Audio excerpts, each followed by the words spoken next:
నువ్వు కష్టంగా ఉంది, అత్యవసరం అంటేనే కదా ఇచ్చాను.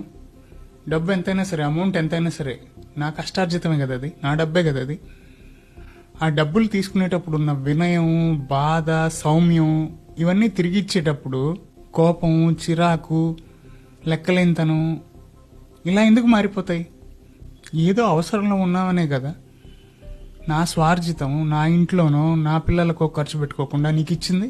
ఈరోజు నాకు ఒక కష్టం వచ్చి నాకు అవసరం అయ్యి నా డబ్బులు నేను నిన్ను అడిగితే ఈరోజు నేను మనసులేని వాడిని అయిపోతున్నాను, నేను కష్టపెట్టేవాడిని అయిపోతున్నాను, నేను ఇబ్బందులు పెట్టేవాడిని అయిపోతున్నాను, నేను ఒక దుర్మార్గుని అయిపోతున్నాను, అర్థం చేసుకోలేని దుర్మార్గుని అయిపోతున్నాను కదా నీకు.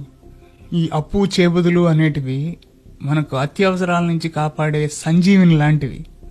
అలాంటి అప్పిచ్చేవాడు వైద్యుడు అంటారు కదా. ఈరోజు నీకు ఆ నొప్పి తగ్గిపోయింది కదా అని ఆ వైద్యుడే రాక్షసుడయ్యాడు, ఆ సంజీవినే నీకు విషమైంది కదా. ఒక పక్క ఫ్రాడ్